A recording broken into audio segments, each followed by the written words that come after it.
apa kabar Anda di hari ini? Senang sekali saya Cynthia Delima dan Berita Papua hari ini. Kami dapat kembali menjumpai Anda dengan sejumlah informasi penting dan menarik yang akan kami hadirkan untuk Anda. Dan berikut kami hadirkan 3 di antaranya.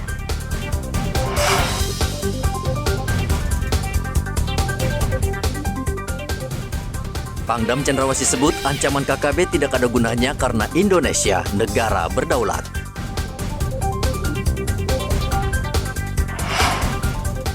Cuaca di Mimika buruk, polisi rutin berpatroli, meminta nelayan waspada.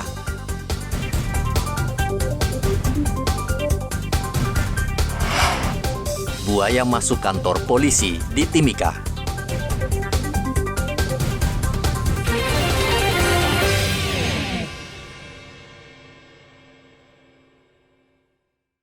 Kasih 2 bulan lagi untuk semua negara yang lain untuk bicara. Aparat gabungan TNI Polri terus berupaya membebaskan pilot maskapai penerbangan Susi Air, Philip Mark Mertens, dari KKB yang menyandaranya lebih dari 4 bulan.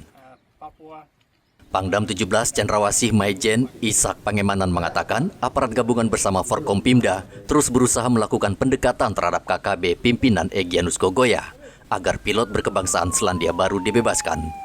Pangdam juga menegaskan ancaman KKB yang akan menembak mati pilot untuk mendapatkan pengakuan kemerdekaan Papua tidak ada gunanya karena Indonesia negara berdaulat. Sikap saya adalah menghimbau kepada adik-adik Egyanus Kogoya dan semua yang ada di sana ya untuk segera bebaskan saja pilot itu karena ancaman itu juga tidak ada gunanya. Negara ini negara berdaulat dan kedaulatan negara Indonesia diakui seluruh dunia dari Sabang sampai Merauke. Kalaupun mereka akan melibatkan diri dalam ini, harus izin kepada pemerintah Indonesia. Kita kedepankan Forkopimda, karena ini kan permasalahan sosial. Ya, penyandaran ini sebenarnya adalah permasalahan sosial.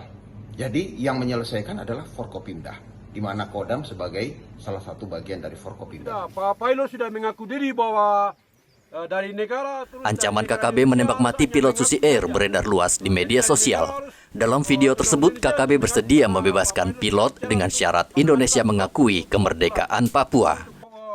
Hingga saat ini, TNI Polri belum berhasil membebaskan pilot Susi Air dari tangan KKB, padahal aparat sudah melakukan operasi pencarian dan meminta bantuan tokoh agama dan adat untuk melakukan perundingan. Dari kota Jayapura, Papua, Hendra melaporkan.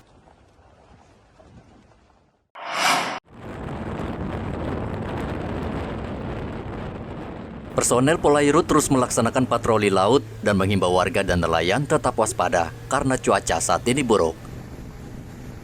Saat ini gelombang laut di perairan timur Mimika cukup tinggi dan membahayakan nelayan yang sedang mencari ikan.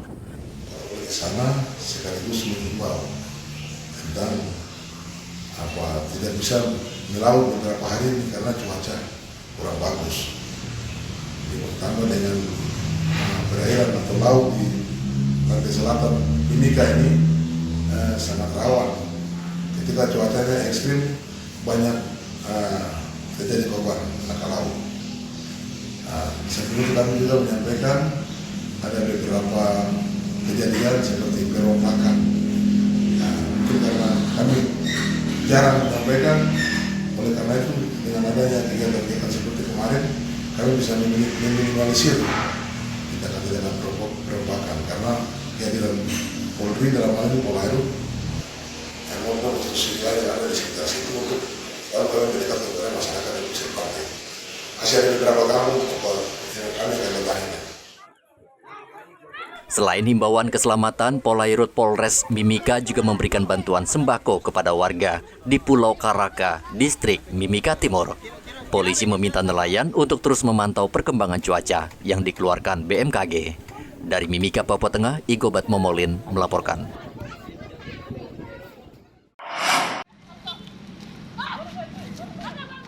Warga di Papua Barat kerap berunjuk rasa dengan memblokade jalan dan kantor. Tidak jarang tindakan ini berakhir ricuh. Gubernur Papua Barat Paulus Waterpau meminta warga menghentikan tindakan menyegel dan memblokade kantor atau instansi pemerintah karena berdampak buruk bagi citra Papua Barat di mata investor. Paulus mengatakan Papua Barat saat ini membutuhkan investor untuk menanamkan modal agar bisa menggairahkan perekonomian di daerah ini. banyak investasi sudah mulai melirik ke kita. Saya mau dengan sangat, yang paling akhir adalah dukung kebijakan negara dan pemerintah. Mohon dengan sangat, tua-tua adat, tua-tua agama, tua-tua masyarakat duduk dan bicara dengan baik tentang apa-apa yang harus kita kerjakan bersama. Investasi akan masuk bila kondusivitas, keamanan dan kenyamanan masyarakat terjaga dengan baik. Tapi kalau sudah kita sistem palang, kita sistem bikin sasi, ya sasi, apalagi yang lain itu jangan harap investasi masuk. Hari ini Bapak Ibu, daerah-daerah di luar Papua sangat subur dan kehidupannya maju. Karena apa? Karena investor masuk. Kita lihat Maluku Utara, kita lihat Sulawesi Utara, kita lihat di Sulawesi Barat, Sulawesi Tengah, dan lain sebagainya. Masuk sekarang di NTT, sekarang menjadi kebijakan-kebijakan pusat karena didukung oleh masyarakat. Menurut Paulus, wilayah Papua Barat sangat luas, namun kurang dilirik investor asing maupun nasional. Salah satu penyebabnya adalah tindakan masyarakat adat yang kerap memblokade jalan dan menyegel. Rianto Nai melaporkan dari Manokwari, Papua Barat.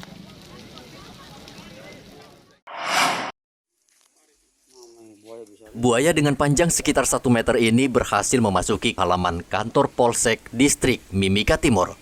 Kejadian ini mengejutkan polisi yang saat itu sedang bertugas.